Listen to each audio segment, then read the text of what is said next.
이제 예레미야의 이제 거의 끝부분 1장부터 이제 51장까지가 실질적으로 이제 예레미야의 서의 이제 대부분의 내용이고, 이제 52장은 부록처럼 붙어 있는 구성이기 때문에 49장, 50장, 이제 51장, 52장 이렇게 다면 이제 끝, 이제 마지막 부분이죠. 여기 등장하는 이제 민족과 나라들은 먼저 암몬과 모압이 나옵니다. 암몬과 모압은 혈연적으로 보면 아브라함의 조카였던 그 롯이죠. 롯의 후손들입니다. 롯의 자손들의 로 이루어진 민족입니다. 그래서 이스라엘과 혈연 관계가 있는 족속이에요, 실제로는. 그래서 그리고 또 에돔은 또 에서의 후손이기 때문에 여기는 더 가깝죠. 형제국이죠. 그런데 이스라엘과는 모두 적대적인 관계 속에 있었고, 에돔은 특별히 출애굽 당시에 좀 관계가 굉장히 좋지 않았었습니다. 그리고 바벨론이 마지막에 예루살렘 침공할 때는 함께 연합해서 그 일에 동조하여 함께 이제 공격했다, 그렇게 이제 기록에 또 나와 있습니다. 그래서 에돔에 대해서는 이제 오바댜서에서 이제 오바댜가 이제 에돔에 대한 예언이니까 또 오바댜 읽을 때 이제 한 번 더 좀 자세히 좀 들여다 볼 수 있게 될 것 같고, 이제 암몬은 그 아모스서에 보면 암몬에 대한 통치 그 예언이 나오거든요. 그래서 암몬은 아모스를 통해서 예언이 있었고 심판 예고가 있었는데, 그때 이제 얘기한 건 뭐냐면 그 갓 지역, 갓 족속이 차지했던 갓 지역이 이제 원래는 길르앗 이시라고 했는데, 그래서 이곳에서 이제 사륙을 일으켰기 때문이다, 그렇게 이제 지적하고 있어요. 죄에 대하여 이제 여러 가지를 지적할 때, 그래서 길르앗 곧 갓 지역에 거기를 이제 점령하면서 살육을 일으켰기 때문이다, 이렇게 지금 지적하시면서, 거기는 아모스 예언에 의하면 갓 지역 길르앗인데, 길르앗 하면 우리가 많이 들어봤잖아요, 그렇죠? 찬송할 때도 보면 길르앗의 향유요 이렇게 나온 그런 가사가 있었는데, 길르앗에서 나오는 향유가 치료에 이제 굉장히 효능이 있는 것이었다, 이제 이런 기록이 또 있습니다. 그래서 길르앗이 원래 그렇게 이제 유명한 곳인데, 여기를 이제 침공할 때에 살육이 좀 심하였다, 이렇게 지적하는 거고, 두 번째는 말감 또는 밀곰 또는 이제 몰렉이라고 하는 이제 우상 숭배, 이게 아주 좀 굉장히 아주 안 좋죠. 왜냐하면 그 어린 아이들을 이제 내어놓는 그 인신제사 풍습이 있는 아주 악한 종교입니다. 그래서 그 신앙을 이제 가지고 와서 이스라엘에 악한 영향을 미쳤다. 그래서 아하스 왕이나 므낫세 왕 때도 이 이제 몰렉에 대한 거였죠. 그래서 이 말감 숭배가 있었다, 이런 영향을 미쳤고, 백성들도 그래서 거기에 동조해서 흰놈의 골짜기에 있는 도벳사당이라 했잖아요. 거기에서 이제 그렇게 제사에 참여하고 그 이제 우상 숭배했단 말이죠. 그래서 이 우상 숭배에 대한 경고는 레위기에서부터 계속 전통적으로 하나님이 싫어하시고 미워하시는 일이다, 가증한 것이다, 그렇게 얘기하고 있음에도 불구하고 계속해서 이러한 영향들을 미치는 것들이 나오고, 그래서 지금 왜 하필이면 이 시기입니까? 시기에 대한 얘기는 해석이 방법이 없어요.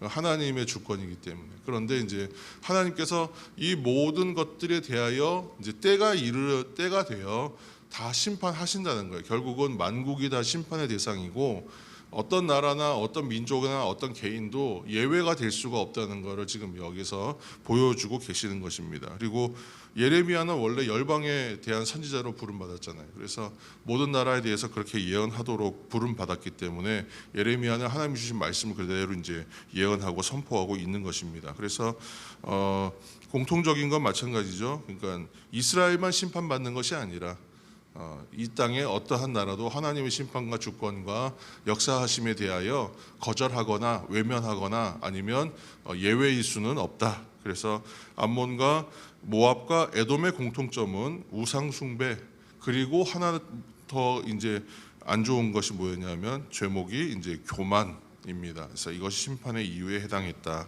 얘기하고 있고요. 또 이어서 다메섹과 게달과 하솔에 이르기까지 심판받는 이야기가 나오는데, 이 게달과 하솔 같은 경우에는 특별히 뭐 잘못해서 하는 건 아니에요. 그러니까 보복의 대상이 아닙니다.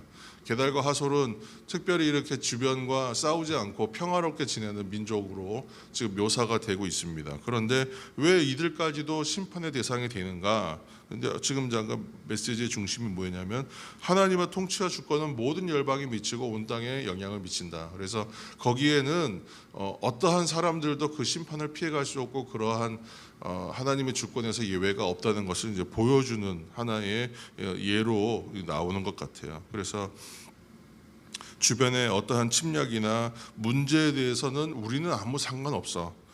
뭐 우리는 또 아무 염려 없어. 우리는 나름대로 괜찮고 잘 지내고 있어. 이렇게 생각하는 민족들인데 이러한 부분들까지도 하나님의 심판이 땅에 임할 때에는 그들도 예외일 수는 없다는 거예요. 그러니까 결국은 어떻게 되냐면 사실은 다 하나님 앞으로 나와야 되는 것이죠. 그렇죠? 그래서 이것은 좀 약간 신학적인 어떤 문제를 하나 촉발하는데 지금 이제 뭐 새벽에 논하기는 마땅치 않지만 아주 전통적인 사상들이 있습니다. 그래서 뭐 하나님 믿지 않고 선하게 산 사람들은 그들은 뭐 죄인이냐 아니냐 이제 이러한 것들에 대한 신학적 논쟁이 또 있지 않습니까? 그래서 또 그런 얘기를 또 한번 할 때 또 나눌 수 있는 이야기가 될 것 같습니다. 그리고 하나님의 심판의 도구로서 이제 바벨론에 의해서 바벨론 침략으로 이제 민족들이 멸망합니다. 이처럼 하나님께서 계획하시는 새로운 세계 질서는 하나님의 주권적 통치로 이루어지는 것이고 여기에는 예외가 없다. 이 메시지가 계속 반복되고 있어요. 이처럼 하나님이 주권을 가지고 통치하시고 심판하시는 분이시다. 그리고 이들을 심판하는 도구로 사용했던 바벨론마저도 이제 50장, 51장에 걸쳐서 바벨론의 멸망이 예고가 됩니다. 그래서 바벨론은 하나님이 들어쓰신 표현이 뭐라고 했냐면 온 세상의 망치, 온 세상의 망치라 그랬어요. 요즘에 온 세상의 망치. 예전 성경에는 방망이 로 제가 들었던 기억이 나는데 제가 하나님의 몽둥이라고 기억하고 있었는데 옛날 성경 보니까 하나님의 방망이. 근데 하여튼 뭐 몽둥이나 방망이 이런 이제 표현 하나님의 도구라는 이제 뜻으로 사용되었었는데 이제 개역 개정에는 이제 온 세계의 망치라는 이제 표현이 또 등장했습니다. 그래서 심판에서는 예외가 없다. 하나님의 도구로 사용되었으나 그들이 교만하였고 두 번째는 이스라엘을 심판할 때에 도구로 사용되었는데 너무 잔혹했다. 그래서 하나님의 뜻은 심판한 것이었지만 그렇다고 그렇게 잔혹하고 아주 거칠고 가혹하게 하는 것은 아닌데 그들이 심하게 이제 가혹하였다. 이 이유로 그들도 심판의 대상이 된다라고 이제 얘기합니다. 그래서 결론적으로 그렇습니다. 스스로 안전하다고 여겼던 강국들이나 또 부유함을 자랑했던 사람들이나 또는 오만함을 자랑했던 국가들이나 작은 나라로서 평화롭게 살았던 나라라 할지라도 또는 먼 곳에 있었기 때문에 우리는 아무 영향 없다라고 생각했던 사람, 또 우리만 아니면 된다 이런 생각했던 모든 열방들까지도 하나님께서 통치하신다. 그리고 여호와 하나님께서 예레미야를 통해서 주셨던 말씀이 있잖아요. 심고 뽑고 파괴하시고 세우신 하나님. 그 메시지에서는 예외가 없다는 것을 지금 분명하게 보여주고 계십니다. 그래서 모든 일이 하나님의 주권적 계획에 의해서 펼쳐지는 것이다. 이처럼 심판도 회복도 여호와 하나님의 주권적 계획에 따라 그날에 분명히 이루어진다. 이걸 보여주는 건 뭐냐면 장차 있을 하나님의 심판도 반드시 이루어지며 거기에도 예외가 없다는 것을 분명히 보여주는 메시지. 그러니까 그때 왜 그랬지? 뭐 이것도 중요해요. 근데 앞으로 어떨 것인가 더 중요하거든요. 저희는요. 그래서 우리에게 주시는 메시지는 하나님의 심판은 반드시 있고 그것은 아주 매우 정확하고 분명하게 예외 없이 실행된다. 근데 그 말씀을 또 우리에게 보여주시는 것입니다. 또 한 가지 이제 말씀 읽다가 이제 그런 마음이 떠올랐는데 다른 면이 있어요. 또 다른 면, 생각해 볼 만한 면. 그거는 성경에 보면 하나님이 이 땅에 대하여서 심판주로서만 오시느냐? 그런데 그렇지 않잖아요. 하나님은 구원을 위하여 오시잖아요. 왜냐하면 이 땅을 사랑하시기 때문에. 그래서 하나님께서 주셨던 말씀이 창세기 12장 3절 말씀에 너를 축복하는 자에게는 내가 복을 내리고 너를 저주하는 자에게는 내가 저주하리니 그랬잖아요. 그리고 나서 나오는 말이 땅의 모든 족속이 너로 말미암아 복을 얻을 것이라 하신지라. 아브라함에게 주시는 말씀인데 그러니까 아브라함을 복되게 하시면서 아브라함을 통하여 열방이 다 복을 얻게 하시는 것이 하나님의 목표라고 그러셨어요. 그러니까 하나님의 뜻은 그러한 이제 큰 계획 가운데 이루어지는 것이고, 심판은 뭐라 그랬죠?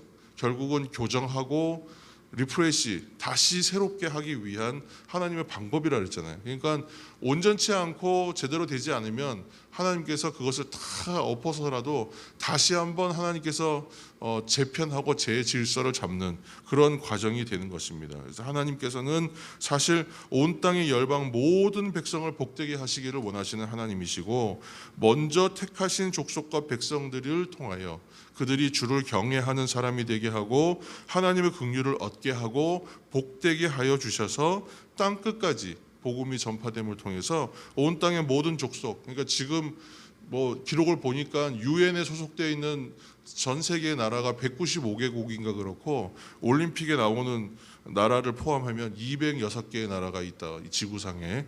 그렇게 얘기하는데, 뭐 여기 이제 거기에는 이제 뭐 나라를 이루지 않은 종족까지 포함하면 더 많겠지만, 그 모든 땅에 있는 하나님의 백성들이 하나님 앞으로 나오는 그때까지 하나님께 기다리시는 것이고, 그들의 모두가 복되게 하시는 것이 하나님의 원하시는 방법이다. 그러므로 여기에서 우리 또 하나 생각해야 될 거라고 이제 말씀을 드리는 것은, 성도의 기도가 어디까지 가야 되냐, 어디까지 우리가 미쳐야 되느냐.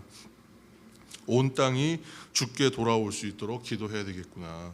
그리고 땅 끝까지 복음이 전파되도록 기도해야겠구나. 이것은 이제 하나님께서 택하신 족속을 통하여 우리를 복되게 하시고 그 복이 거기까지 가야 되기 때문에, 이것이 복음이 우리에게 오고 복음이 거기까지 가야 된다는 말씀입니다. 그래서 온 열방이 주께 돌아오도록 위하여 기도하는 것이 필요하겠다. 또 우리 조국 대한민국이 그러한 열방의 중보자가 되는 나라가 될 수 있도록 위해서 기도하겠다. 그 가운데에서 어떤 변화가 있겠습니까? 그러한 역할을 하는 나라가 되기 위해서는 이 민족과 이 나라가 놀라운 변화가 일어나지 않겠는가. 그래서 나라와 민족을 위해서 기도하는 것은 동시에 선교 한국을 위해서 기도하면 그 문제는 함께 기도하는 문제가 되겠다, 그런 생각이 들었습니다. 그래서 함께 기도하실 때에 우리 조국 대한민국이 열방의 중보자가 되게 하여 주시고, 온 열방이 주께 돌아올 수 있도록 성도들이 기도할 때에 우리가 먼저 그 자리에서 기도하는 자가 되게 하여 주옵소서. 땅끝까지 복음이 전파되게 하여 주옵소서. 선교 한국이 되게 하여 주옵소서. 오늘은 또 선교적 주제를 가지고도 함께 기도하시는 저와 여러분 되기를 예수님으로 축원합니다.